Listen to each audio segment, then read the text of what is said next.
జ్వాల నా కూతురు కాదు అని మా ఆయనకి ముందే తెలుసా? లేదమ్మా, తెలీదు. ఈ పాపే మీ కూతురు అనుకుంటున్నాడు. అందుకేగా ఇన్నాళ్ళు మహారాణిలా ఈ మహాతల్లి మీ ప్రేమని పొందగలుగుతుంది. లేదమ్మా, అబద్ధం. నేను నీ పాపనే. ఇది కావాలని ఇదంతా చెప్తుంది.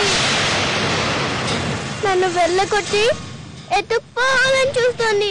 నువ్వు నమ్మద్దమ్మా. నీ కడుపున పుట్టిన బిడ్డకి తెలివి ఉంటుందమ్మా, కానీ పొగరుండదు. అణుకువ ఉంటుంది కానీ కక్ష ఉండదు. ఎందుకంటే అయ్యగారు మీరు అంత మంచి మనసున్న వాళ్ళు. ఆ రమ్య పగ ప్రతీకారాలతోనే కడుపు నింపుకుంటుంది కాబట్టి ఇలాంటి దానికి జన్మనిచ్చింది. మీ మీదికి ఉసుగొల్పింది. జ్వాల నా కూతురు కాకపోతే మరి నా కూతురు ఎవరు? నా కూతురు స్థానంలోకి జ్వాలని నువ్వు తీసుకొచ్చావంటే నా కూతురు ఎవరో కూడా నీకు తెలిసే ఉంటుంది. ఎవరు నా బిడ్డ చెప్పు. ఎవరో కాదమ్మా, మీరు శవంలా పడున్న రోజుల్లో మిమ్మల్ని అమ్మలా భావించి మీకు సేవలు చేసి ఈ పాప రాగానే ఇల్లు వదిలి వెళ్లిపోయిన కరుణ.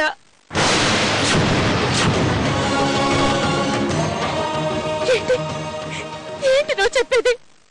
అవునమ్మగారు, ఇది చెప్పిన మాటలు నమ్మి నన్ను వదిలేస్తావా?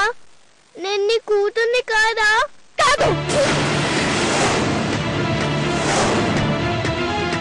ముమ్మోటికి నువ్వు నా కూతురు కాదు. అలా అనుకునే ఇన్నాళ్ళు భ్రమపడ్డాను. పాలకి నీళ్ళకి తేడా తెలుసుకోలేకపోయాను. నీ వల్ల నా కన్న బిడ్డతో కర్కశంగా ప్రవర్తించాను. ఇప్పుడే ఈ క్షణమే వెళ్ళి నా పాప ఎక్కడన్నా తీసుకొస్తాను. ఇక నువ్వు నా కళ్ళ ముందు ఉండడానికి వీల్లేదు. జ్వాల, ఏమైందిరా? ఎందుకలా అర్చం? అమ్మా, నువ్వు వెళ్ళొద్దమ్మా. నన్ను విడిచిపెట్టి వెళ్ళొద్దమ్మా. నేనెక్కడికి వెళ్తానమ్మా? నిన్ను వదిలి ఎక్కడికి వెళ్ళను. ఈ జ్యూస్ తాగు. నాకొద్దు సిస్టర్. వద్దా? అదేంటమ్మా, తాగాలి. లేదంటే ఎలా రికవర్ అవుతావు? ఇదిగోమ్మా తాగు. నాకొద్దు. ఏమైందమ్మా? నా ప్రాణాలు కాపాడినాయనని ఎలాగో చూపించట్లేదు. కనీసం మా అయ్యగారినైనా పిలిపించండి. నాకు చూడాలనుంది. ఏంట్రా, స్కూల్ కి టైం అవుతుంటే ఇంకా అలాగే కూర్చున్నావేంటి? ఆటో కూడా వచ్చినట్టుంది. పద. నేను ఇంకా స్కూల్ కి వెళ్ళను.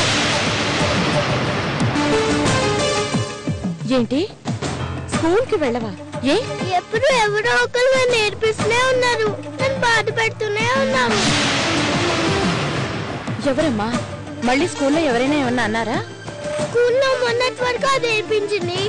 ఇప్పుడు బయట రోడ్ మీద ఒక పిక్చర్ ఎంత పడుతోంది. పిచ్చిదా? నీ వెంట పడుతోందా? ఏంటమ్మా నువ్వు అనేది? స్కూల్లో వస్తుంటే ఎవరో అడుక్కు తినేది. పిచ్చిదాల్లాగా ఉంది. నేను పట్టుకుని బెదిరిస్తోంది. ఏమని బెదిరిస్తోంది? నీకు నువ్వు ఉంటున్న ఇంటికి ఏ సంబంధం లేదు. అసలు నువ్వు అమ్మా అని పిలుస్తున్నా ఆవిడికి పుట్టలేదు. నిన్నెలాగైనా ఆ ఇంట్లో ఉంచి వెళ్ళకొడతాను అని వెంటపడి తరుముతోంది. ఈ పాపకి కిడ్నీ ఇచ్చిన వ్యక్తిని చూపించే వరకు పచ్చి మంచినీళ్ళు కూడా ముట్టదంట. అదెలా కుదురుతుంది? అది నీకు తెలుసు, నాకు తెలుసు. పాపకు తెలియదు కదా. ప్రాణాలు కాపాడిన ఆయన్ని చూపించకపోయినా కనీసం వాళ్ళ అయ్యగారిని చూపించమనైనా ఏడుస్తోంది. ఇదేంటి, వాళ్ళ అయ్యగారు కిడ్నీ ఇచ్చిన ఆయన ఇద్దరు ఒకరే కదా? ఏం మాట్లాడుతున్నావు? నెమ్మదిగా మాట్లాడు, పాప వింటుంది. ఏం పర్వాలేదు, నిద్రపోతుందిగా. ఏం చేయాలో ఎలా సర్ది చెప్పాలో అర్థం కావడం లేదు. ఎంకి పెళ్లి సుబ్బిచావుకొచ్చిందని ఆయన గారేమో ఈ పాప కిడ్నీ ఇచ్చినట్టు పాపకు తెలియనిద్దంటాడు.